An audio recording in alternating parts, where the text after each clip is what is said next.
ಎಲ್ಲರಿಗೂ ನನ್ನ ನಮಸ್ಕಾರ. ನಯನ ಕುಕಿಂಗ್ ಚಾನಲ್ಗೆ ಸ್ವಾಗತ. ಇವತ್ತಿನ ರೆಸಿಪಿ ಗುರಾಳ್ ಖಾರ ಚಟ್ನಿ ಪುಡಿ ಹೇಗೆ ಮಾಡೋದು ಅಂತ ತೋರಿಸ್ತಾ ಇದ್ದೀನಿ.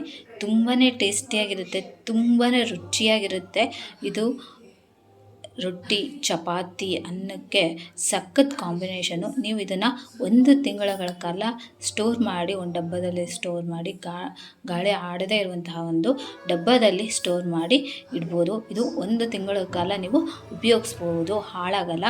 ಖಾರದ ಗುರಾಳ್ ಚಟ್ನಿ ಪುಡಿ. ನಾನು ಸ್ಟಾರ್ಟ್ ಮಾಡೋಕ್ಕಿಂತ ಮುಂಚೆ ನನ್ನ ರೆಸಿಪಿ ನಿಮಗೆ ಇಷ್ಟ ಆದರೆ ಪ್ಲೀಸ್ ಲೈಕ್ ಮಾಡಿ, ಶೇರ್ ಮಾಡಿ, ಹಾಗೆ ಸಬ್ಸ್ಕ್ರೈಬ್ ಮಾಡಿ. ಸಬ್ಸ್ಕ್ರೈಬ್ ಮಾಡೋದ್ರಿಂದ ನಾನು ಹಾಕೋ ಹೊಸ ರೆಸಿಪಿನ ನೀವು ನೋಡ್ಬೋದು. ಬನ್ನಿ ಸ್ಟಾರ್ಟ್ ಮಾಡೋಣ. ಗುರಾಳ್ ಚಟ್ನಿ ಪುಡಿ ಹೇಗೆ ಮಾಡೋದು ಅಂತ ನೋಡೋಣ. ಈ ಪ್ಯಾನು ಬಿಸಿಗೆ ಇಟ್ಕೊಂಡಿದ್ದೇನೆ. ಇದಕ್ಕೆ ಗುರಾಳ್ ಹಾಕಿ ಹುರ್ಕೋಬೇಕು. ಗುರಾಳು 1 ಕಪ್ನಷ್ಟು ಇದೆ. ಈ ಗುರಾಳನ್ನ ಎಲ್ಲ ಅಂಗಡಿಗಳಲ್ಲಿ ಸಿಗುತ್ತೆ. ಇದು ದಿನಸಿ ಅಂಗಡಿ ಮಾಲ್ಗಳೆಲ್ಲ ಹೋದರೆ ಈ ಥರ ಗುರಾಳು ಸಿಗುತ್ತೆ. ಇದಕ್ಕೆ ಕುಚ್ಚೆಳ್ಳು ಅಂತ ಸಹ ಕರೀತಾರೆ.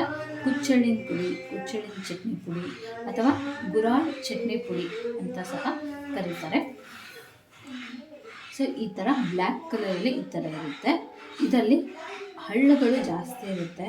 ಸೊ ಇದನ್ನು ನೀಟಾಗಿ ಹಳ್ಳೆಲ್ಲ ನೀಟಾಗಿ ಆರಿಸ್ಕೊಂಡ್ಬಿಟ್ಟು ಕ್ಲೀನ್ ಮಾಡಿ ಇಟ್ಕೋಬೇಕು. ನೀವು ಹಾಗೆ ಹಾಕಿದರೆ ನಾವು ಚಟ್ನಿ ಪುಡಿ ಮಾಡಿದಾಗೆ ಕಟ ಅಂತ ಸೌಂಡ್ ಬರುತ್ತೆ.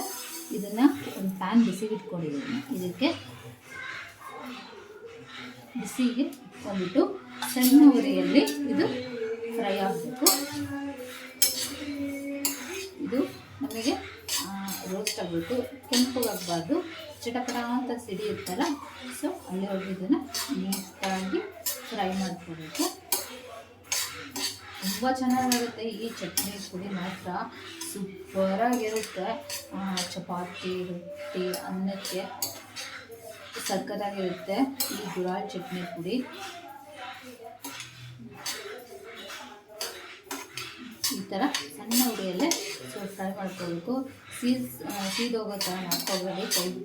ಕೈ ಬಿಟ್ಟರೆ ಕೈ ಆಡೋದು ಬಿಟ್ಟರೆ ಅದು ಸೀದೋಗಿ ಚೆನ್ನಾಗಾಗಲ್ಲ ಚಟ್ನಿ ಪುಡಿ. ಕೈ ಆಡೋಣ ಆಗುತ್ತೆ. ಹಾಗಾಗಿ ನೀವು ಗುರಾಳನ್ನ ಸಣ್ಣ ಉರಿಯಲ್ಲಿ ಇಟ್ಕೊಂಡು ಈ ಥರ ಫ್ರೈ ಮಾಡ್ತಾಯಿರಿ.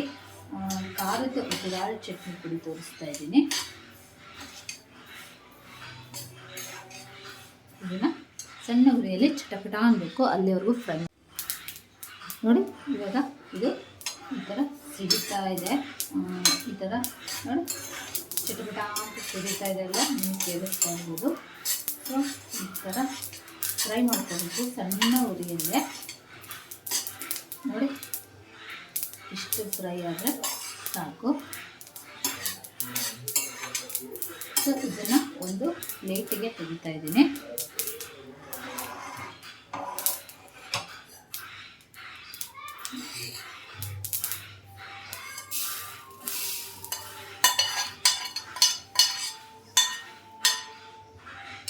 ಇದೇ ಪ್ಯಾನಿಗೆ ನಾನು ಕರಿಬೇವನ್ನ ಹುರಿತಾ ಇದ್ದೀನಿ. ಕರಿಬೇವು ಹಾಕೋದ್ರಿಂದ ಒಳ್ಳೆ ಟೇಸ್ಟ್ ಬರುತ್ತೆ ನಮಗೆ. ಸೊ ನೀವು ಒಂದು 8 ಎಲೆಗಳನ್ನು ನಾನು ಕರಿಬೇವನ್ನ ಡ್ರೈ ರೋಸ್ಟ್ ಮಾಡ್ಕೊತಾ ಇದ್ದೀನಿ. ನಾನು ಇಲ್ಲಿ ಎಣ್ಣೆ, ತುಪ್ಪ ಏನು ಬಳಸ್ತಾ ಇಲ್ಲ. ಸೊ ಹಾಗೆ ನಾನು ಡ್ರೈ ರೋಸ್ಟ್ ಮಾಡ್ತಾ ಇದ್ದೀನಿ. ಸೊ ಇದೇ ಪ್ಯಾನಿಗೆ ಬಿಸಿಯಾಗಿ ಡ್ರೈ ರೋಸ್ಟ್ ಆಗುತ್ತೆ.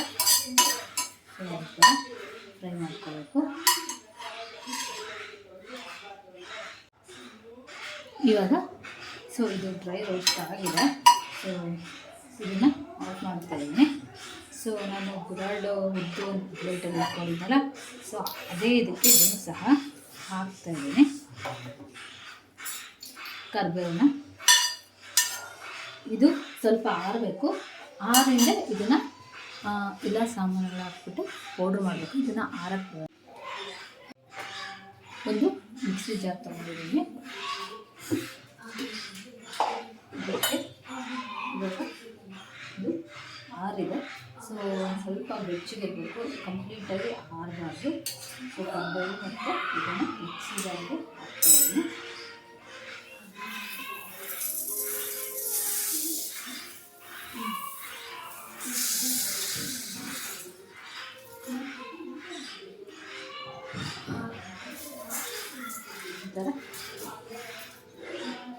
ಎಷ್ಟು ಹಾಕಿದ್ದೀನಿ. ಇದಕ್ಕೆ ಇನ್ನೊಂದೇ ಇಂಗ್ರೀಡಿಯೆಂಟ್ಸ್ ಆ್ಯಡ್ ಮಾಡ್ತಾ ಇದ್ದೀನಿ. ಇದಕ್ಕೆ ಬೆಳ್ಳುಳ್ಳಿ, ಇದಕ್ಕೆ ಬೆಳ್ಳುಳ್ಳಿ ಒಂದು ಸ್ವಲ್ಪ ಜಾಸ್ತಿ ಬೇಕು. ನಾನಿಲ್ಲಿ ಒಂದು 10 ಬೆಳ್ಳುಳ್ಳಿ ಹೆಸರನ್ನ ಸಿಪ್ಪೆ ತೆಗೆದು ಇಟ್ಕೊಂಡಿದ್ದೀನಿ. ಹಸಿ ಬೆಳ್ಳುಳ್ಳಿನ ಹಾಕ್ತಾಯಿದ್ದೀನಿ. ಆಮೇಲೆ ಹುಣಸೆಹಣ್ಣು, ಇದು ಹುಣಸೆಹಣ್ಣು ಡ್ರೈ ಆಗೇ ಇರಬೇಕು. ಸೊ 1 ಇಂಚಷ್ಟು ಹುಣಸೆಹಣ್ಣು ಹಾಕ್ತಾಯಿದ್ದೀನಿ. ಹುಣಸೆಹಣ್ಣು ಹಾಕ್ತಾಯಿದ್ದೀನಿ, ಒಳ್ಳೆ ಟೇಸ್ಟ್ ಬರುತ್ತೆ, ನಿಮಗೆ ಒಳ್ಳೆ ಇದು ಬರುತ್ತೆ, ರುಚಿ ಸಹ ಸಕ್ಕತ್ತಾಗಿರುತ್ತೆ. ಇದಕ್ಕೆ ಸ್ವಲ್ಪ ಜೀರಿಗೆ ಜಾಸ್ತಿ ಬೇಕು. ಹಾಗೆ 1 ಚಮಚದಷ್ಟು ಜೀರಿಗೆ, ಖಾರ ಪುಡಿ. ಇದು ನಿಮಗೆ ಖಾರಕ್ಕೆ ತಕ್ಕಂತೆ ನೀವು ಖಾರ ಪುಡಿನ ನಿಮಗೆ ಖಾರ ಎಷ್ಟು ಬೇಕು ಅನ್ನೋ ಇದಕ್ಕೆ ನೀವು ಖಾರ ಹಾಕ್ಕೋಬೋದು. ನಾನಿಲ್ಲಿ 2 ಸ್ಪೂನಷ್ಟು ನಾನು ಖಾರ ಪುಡಿನ ಹಾಕ್ತಾಯಿದ್ದೀನಿ. ಮತ್ತು ಅರಿಶಿನ ಪುಡಿ,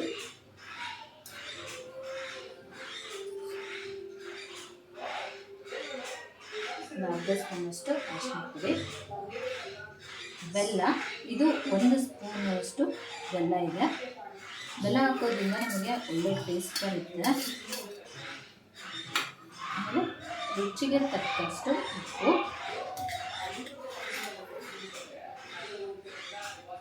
1 ಸ್ಪೂನಷ್ಟು ನಾನು ಉಪ್ಪು ಹಾಕಿದ್ದೀನಿ. ಇದನ್ನು ಪೌಡರ್ ಮಾಡ್ಕೊಂಬರ್ಬೇಕು ನೈಸಾಗಿ. ಇದಕ್ಕೆ ನೀರು ಅಥವಾ ಎಣ್ಣೆ ಏನೂ ಹಾಕಬಾರ್ದು, ಹಾಗೆ ಡ್ರೈ ಪೌಡ್ರ್ ಮಾಡ್ಕೊಂಬರ್ಬೇಕು. ಇದನ್ನು ನಾನೀಗ ಡ್ರೈ ಪೌಡ್ರ್ ಮಾಡ್ಕೊಂಡ್ಬರ್ತೀನಿ. ನೋಡಿ, ಇದನ್ನು ಇನ್ನೊಂದು ಸಲ ಮಿಕ್ಸ್ ಮಾಡಬೇಕು. ಈ ಥರ ಮೇಲ್ಗಡೆ ಬರುತ್ತಲ್ಲ, ಇದನ್ನು 1 ಸ್ಪೂನ್ ಸಹಾಯದಿಂದ ಈ ಥರ ಕೆಳಗಡೆ ಮೇಲ್ಗಡೆ ಮಾಡಿಬಿಟ್ಟು ಇದನ್ನು ಪುಡಿ ಮಾಡಬೇಕು. ಸೊ ಇದನ್ನು ಇನ್ನೊಂದ್ಸಲ ಮಿಕ್ಸ್ ಮಾಡಿಕೊಂಡು ಇನ್ನೊಂದ್ಸಲ ಪುಡಿ ಮಾಡ್ಕೊಂಡಿರೋಣ.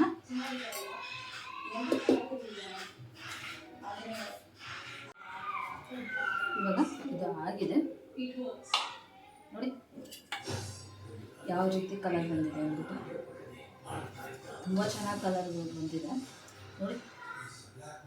ಇಷ್ಟ ಆದರೆ ಸಾಕು. ಸೊ ಇದನ್ನು ಒಂದು ಸರ್ವಿಂಗ್ ಬೌಲಿಗೆ ತೆಗೆಯೋಣ.